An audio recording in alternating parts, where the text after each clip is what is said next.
नमस्कार। दिल्ली के report card में आपका स्वागत है। आज ये हमारा पहला एपिसोड है और इस पहले एपिसोड में हम आपको मुलाकात कराते हैं आईपी एक्सटेंशंस के निगम पार्षद श्रीमती अपर्णा गोयल जी से। जानते हैं कि आज कि इनका जो विगत अभी जो कार्यकाल रहा उस 2017 से 2021 तक में उन्होंने कौन कौन से कार्यों को अंजाम दिया, उनके क्या क्या अपने उद्देश्य थे और उसमें कहाँ तक ये सफल हो सके, उस रिपोर्ट कार्ड को आज हम जारी करेंगे कि क्या वाकई में आईपी एक्सटेंशंस में जो कार्य इन्होंने सोचा हुआ था उसको अंजाम दे पाई हैं। तो आइए सबसे पहले जो है सो मुलाकात करते हैं अपर्णा जी से ही और उनके शब्दों में ही जानते हैं कि क्या इम्पोर्टेंट उन्होंने वर्क किया है और किस तरह से उसको अंजाम दिया है। श्रीमती अपर्णा जी, माफ क्षमा चाहूँगा।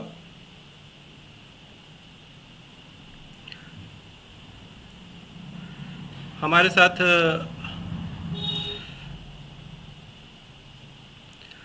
बनी हुई हैं श्रीमती जी, श्रीमती अपर्णा जी। नमस्कार, मेरा नाम अपर्णा गोयल है। मैं निगम पार्षद हूँ आईपी एक्सटेंशन वार्ड नंबर 19 से।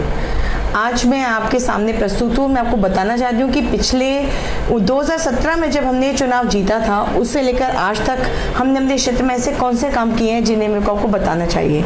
सबसे पहले जब 2017 में मैं यहाँ जीत कर आई थी तो मैंने अपने क्षेत्र में एक चीज़ देखी थी। मुझसे पहले निगम पार्षद थी कांग्रेस से श्रीमती गीता शर्मा जी। मैंने ये देखा अपने क्षेत्र में कि जगह जगह हमारे क्षेत्र में कूड़े के ढेर पड़े रहते थे और जहाँ पर गाय सारे दिन कूड़ा खाती थी और वो गंदगी लगती थी। मैंने अपने क्षेत्र से ऐसे 10 से 12 जगह पे जिन्हें ओपन गार्बेज डंपिंग साइट्स कहा जाता है उनको बिल्कुल ही खत्म कर दिया, उनका उन्मूलन कर दिया। अब वहाँ पर बिल्कुल भी कूड़ा नहीं पड़ता है। उनके सौंदर्यीकरण के लिए हमने उनके आसपास पौधे भी लगाए हैं और अब वहाँ पर आप जब भी जाएंगे देखेंगे आपको एकदम साफ स्वच्छ क्षेत्र दिखाई देगा। दूसरा बड़ा काम जो हम अपने क्षेत्र में किया, मैं आपको बताना चाहती हूँ आपके चैनल के माध्यम से व्यूअर्स को कि पूरे 4.5 साल में सिर्फ हमें एक बार 30 लाख रुपए का अलॉटमेंट किया गया। वो 30 लाख रुपए का इस्तेमाल हमने अपनी जनता की मर्जी के मुताबिक पार्कों पर खर्च किया, क्योंकि पार्क एक ऐसी जगह होती है जब इंसान अपने घर से बाहर निकल के ऑक्सीजन लेने के लिए वहाँ पर जाता है, बैठता है, आपस में बातें करता है। पार्क मनोरंजन का साधन भी है और पार्क आपसी चर्चा का विषय भी बनता है। वहाँ पर हमने पार्कों में गेट बनवाए, उनका सौंदर्यीकरण किया, उनके नामकरण करवाए और असामाजिक तत्व पार्कों में ना घुस सके, वहाँ पर कोई हादसा ना हो, इसके लिए हमने कुछ ऐसी जगह को बंद करवाया जिनकी कोई आवश्यकता नहीं थी। हमने अपने क्षेत्र में हाईमास्ट लाइट्स लगवाई हैं। सारे सोडियम पोल्स को हमने एलईडी पोल्स में कन्वर्ट किया जिससे कि क्षेत्र का हमारे क्षेत्र में जगमग रोशनी हो और लोगों को सुरक्षा की भावना पैदा हो। इसके अलावा हमने अपने क्षेत्र में विभिन्न विभागों के अंदर आने वाले जैसे पीडब्ल्यूडी और डीडीए, इन क्षेत्रों में आने वाली समस्याओं का भी हमने समाधान किया। हमने सबसे बड़ा काम किया, गाजीपुर में 2 जगह ऐसी थी जहाँ पर पिछले कई सालों से लाइटें नहीं थी, वहाँ हमने पूरी लाइटें लगाई, उस रोड को पूरा चमकवा दिया ताकि लोगों में वहाँ पर भी असुरक्षा की भावना जो उत्पन्न हो गई थी, जहाँ पर आए दिन चोरी और चेन स्नैचिंग होती थी, वो अब रुक गई है। अभी भी बहुत विकास कार्य करने की आवश्यकता है। हमारे गांव गाजीपुर गांव है, हसनपुर गांव है, यहाँ पर ग्रामीण विकास का फंड लगता है जो कि निगम पार्षद के माध्यम से नहीं लगाया जाता, जिसके लिए हमारे विधायक जी प्रयास कर रहे हैं और मुझे पूरी उम्मीद है, पूरा विश्वास है कि जल्द ही गाँव की गलियाँ और सड़कें भी बना दी जाएंगी जिससे कि वहाँ के लोगों को असुविधा ना हो। जो एक और बड़ा काम हमने किया वो ये, आप सभी जानते हैं कि पानी संकट बरकरार है, जल स्रोत सूख चुके हैं, हमारा वाटर टेबल नीचे जा चुका है। इसलिए सुप्रीम कोर्ट के आदेश हैं कि जितने भी वाटर बॉडीज़ हैं उनको रिवाइव किया जाए, वो किसी के भी अधिकार क्षेत्र में आए, चाहे डीडीए, पीडब्ल्यूडी या एमसीडी।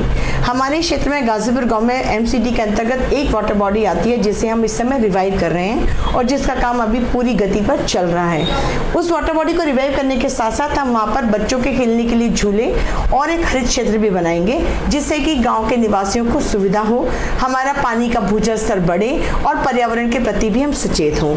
इस कोरोना पेंडेमिक में आप सभी ने देखा कि हमें पर्यावरण की कितनी ज़्यादा आवश्यकता है। यदि हम प्रकृति के साथ प्रेम और सम्मान से पेश नहीं आएंगे तो प्रकृति भी हमें हमारे जीने की सांसें नहीं दे पाएगी, जो हमने पिछले कोरोना पेंडेमिक में देखा जब हमें ऑक्सीजन खरीदनी पड़ी। तो मैं आप सभी लोगों से आग्रह भी करूंगी कि आप सभी लोग किसी न किसी अवसर पर एक पेड़ अवश्य लगाएं और उस पेड़ को पुष्पित करें, पल्लवित करें, बड़ा बनाएं, छायादार बनाएं, ताकि वो आने वाली नस्लों को ऑक्सीजन देता रहे, क्योंकि पेड़ बहुत समय तक जीवित रहते हैं। हमारे क्षेत्र में मेंटेनेंस के कार्य किए गए। हमारे क्षेत्र में हसनपुर सेवा बस्ती के पास की सड़क बहुत समय से बिल्कुल टूटी पड़ी थी, जर्जर अवस्था में थी, जिसको पूरा बनवा दिया गया है और अभी भी वहाँ पर कार्य चल रहा है।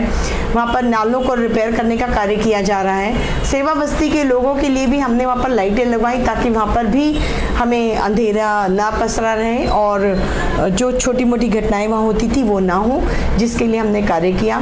हमारे क्षेत्र में समग्र विकास की तरफ हमारा ध्यान रहता है। चाहे हमारे सोसाइटी में रहने वाले लोग हों, उनके लिए हमने हाउस टैक्स जैसी सुविधाएं जो अब ऑनलाइन हो चुकी है, यदि कोई समस्या आती है तो हम उनका पूरा उसमें साथ देते हैं। हमारे क्षेत्र में कूड़े को घर से उठाने की योजना का शुभारंभ किया जा चुका है।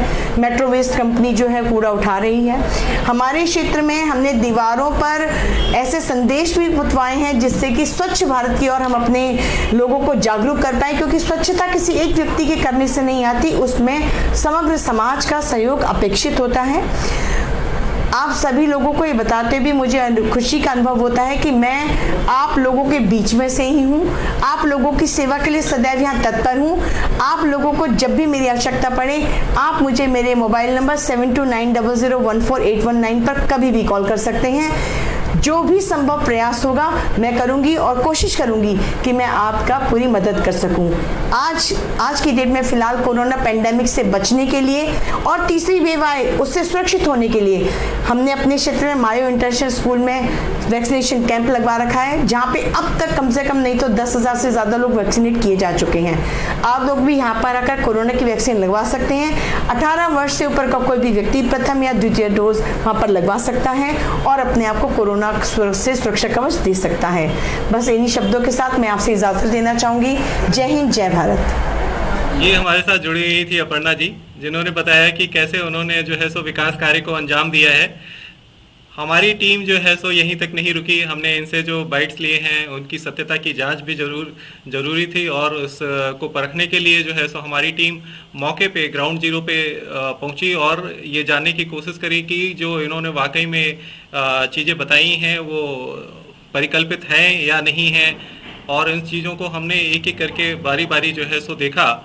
और हम चाहेंगे कि हमारे दर्शक जो हैं सो दिल्ली के इस रिपोर्ट कार्ड में जो आईपी एक्सटेंशंस के लिए हम लोग आज पहला एपिसोड हमने बनाया है वो भी ज़रूर देखें कि क्या ये वाकई जो इन्होंने कार्य गिनाए हुए थे अपर्णा जी ने वो ग्राउंड जीरो पे भी दिखाई देता है या नहीं। तो आइए एक एक करके हम जो है सो समझ देखते हैं। और उससे पहले मैं एक बार और चाहूँगा कि हम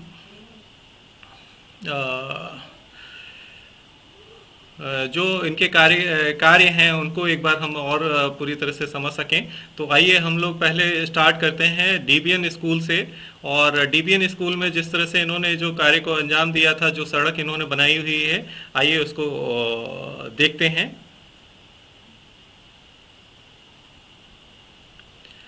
ये आप देख रहे हैं, ये डीबीएन स्कूल है और यहाँ पे ये जो सड़क आपको सामने दिखाई दे रही है, ये हम ग्राउंड जीरो पे जाके इसको हमने कोशिश किया है कि इसको कवर करने के लिए। और हमें ये बड़ा अच्छा लगा कि ये जो है सो रोड काफ़ी अच्छे तरीके से बना दी गई। अपर्णा गोयल जी के माध्यम से ये रोड का निर्माण किया गया और जो उन्होंने बोला हुआ था उसी को हम यहाँ पे समझते हैं कि उस कार्य को इन्होंने बखूबी अंजाम दे दिया। आगे के भी कार्यक्रम पे हम लोग चलते हैं एक एक करके।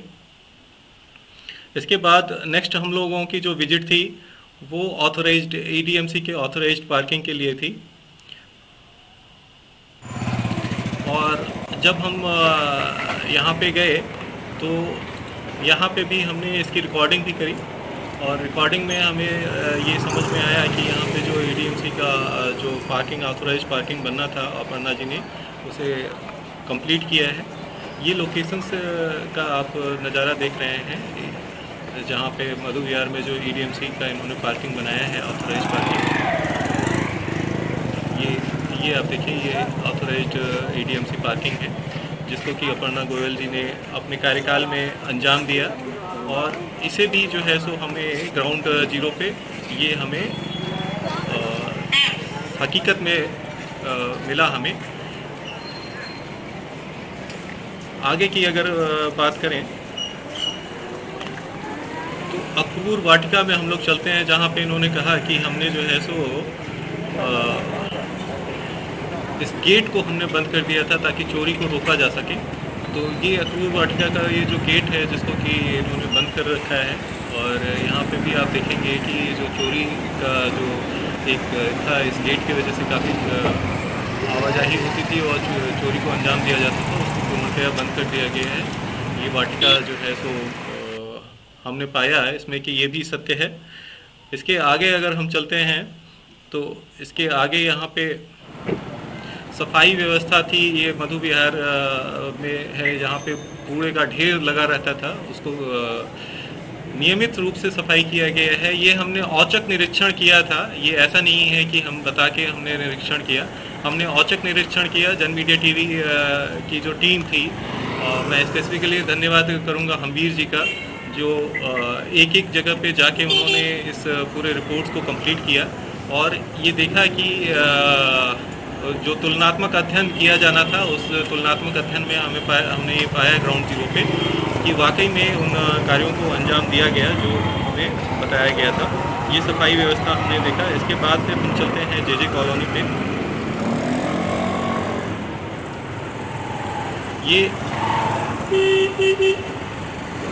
ये जेजे कॉलोनी मधु विहार का है। मधु विहार यहाँ पे भी इन्होंने रोड का निर्माण किया जिसको कि हम ग्राउंड जीरो पे देख सकते हैं। ये रोड पूर्णतया जो है सो बना दिया गया है, सीमेंटेड रोड है जिस पे आवाजाही भी है। तो कई कार्यों को हमने देखा और आगे जो है सो हमने देखा है कि ये सफाई व्यवस्था है मधु विहार फ्लाईओवर के पास, उसको भी मैं अपने जो दर्शक दीर्घा हैं उनको हम दिखाना चाहेंगे। ये फ्लाईओवर के पास भी काफ़ी गंदगी रहा करती थी, उस गंदगी को भी यहाँ पे सफाई व्यवस्था में कंप्लीट किया है। और ये भी हमें जो है सो सही ग्राउंड जीरो पे हकीकत में हमने देखा कि यहाँ पे सफाई की व्यवस्था जो है सो सुचारू रूप से है। औचक निरीक्षण किया गया था श्री हम्बीर चौहान जी के द्वारा। आगे अगर हम देखें तो सफाई व्यवस्था नहीं, अगर बिजली की व्यवस्था भी देखें तो इस तरह से हाई मास्ट इन्होंने कई जगह पे क्लेम किया था, तो उसमें से हमने करीब 5 जगह पे हाई मास्ट को देखा और चेक किया, तो ये सुचारू रूप से वहाँ पे व्यवस्थित है। और वहाँ के लोगों से भी जब हमने जानकारी ली तो ये पता चला कि ये चीज़ है बनी हुई। जो इन्होंने एक जो सबसे बेहतर कार्य किया वो ये पुलिस चौकी का था, जो जिनकी मधु विहार में जिन्होंने जिसको इस्टेब्लिश किया अपर्णा जी ने, तो ये भी हमें जो है सो हकीकत में मिला। तो इस रिपोर्ट कार्ड में अगर हम देखें तो आईपी एक्सटेंशंस में जो है सो हमने औचक निरीक्षण किया, हमने सारी तरफ से जानकारी ली और जानकारी में हमने पाया कि ये सारी चीज़ें जो है सो हकीकत में जो है सो अपर्णा जी ने करवा के दिया है। और उनको हम बधाई देना चाहेंगे कि आज के जो रिपोर्ट कार्ड है उस रिपोर्ट कार्ड में उनको जो है सो 10 में से 10 पॉइंट्स मिलते हैं। हम उम्मीद करेंगे कि हमारे आगे के जो निगम पार्षद हैं वो भी अपर्णा गोयल जी जैसे ही मिले, जिन्होंने जो अपने रिपोर्ट कार्ड्स की जैसे चर्चा करी थी और जो उन्होंने संकल्पित किया था कि हाँ ये हमारे रिपोर्ट कार्ड्स हैं, उस हिसाब से उन्होंने इसको करके भी दिया। ये अपने आप में एक बड़ी अच्छी बात है। महिला निगम पार्षद हैं जिनके पीछे पति का संबोधन नहीं होता है, क्योंकि कई बार ऐसा हमने देखा है कि महिला निगम पार्षद होती हैं तो साथ में हमें निगम पार्षद पति जो है सो उसको पूरा कंटेंट को आगे कैरी ऑन करके बताते हैं। लेकिन यहाँ पे अपर्णा जी ने स्वतः ही सारा संज्ञान लिया है और उन्होंने जो है सो इस पूरे जो उनका उद्देश्य था सफाई व्यवस्था प्लस रोड का सुचारू रूप से रोड का परिकल्पना और उसके बाद फिर जो इलेक्ट्रिफिकेशन था, चोरी से रिलेटेड जो चीज़ें थी, ईडीएमसी की पार्किंग वगैरह थी, ये सब इन्होंने अपने कार्यकाल में परिलक्षित किया। मैं जाते जाते एक और रिपोर्ट्स इनका दिखाना चाहूँगा। आपको थोड़ा सा और मेरे साथ रुकना पड़ेगा। जो इन्होंने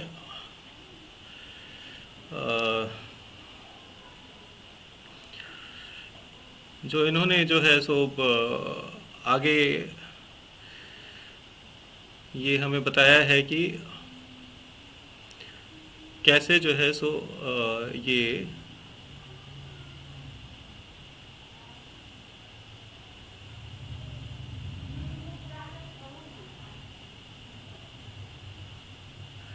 माफ़ कीजिएगा, कुछ टेक्निकल फ्लॉज के कारण से मैं ये दिखा नहीं सकता। तो ये आपने जाना कि आईपी एक्सटेंशंस में 2017 से 2021 तक जो है सो इन्होंने अपने कार्य को अंजाम दिया। ये रिपोर्ट मैं दिखाना चाह रहा था, उसको मैं आपको बता के समझा देता हूँ। इन्होंने जो है सो करीब 40 से 45 कार्यों को अंजाम दिया है, जिसमें इनकी जो 2020 तक का रिपोर्ट है मेरे पास, जिसमें 1,36,72,258 रुपये इन्होंने खर्च किए हैं और इसका पूरा ब्यौरा इन्होंने जो है सो अपनी पुस्तिका में डाला हुआ है। और अगर इसको आप एनालाइज करेंगे और जाके अगर आप इसको चेक करेंगे, औचक निरीक्षण करेंगे, तो ये आपको हूबहू वैसा ही दिखाई देगा जैसा उन्होंने क्लेम किया है। तो इस रिपोर्ट कार्ड में मैं बधाई देता हूँ अपर्णा गोयल जी को और उम्मीद करता हूँ कि अपने इस कार्यकाल में जैसे वो लोगों के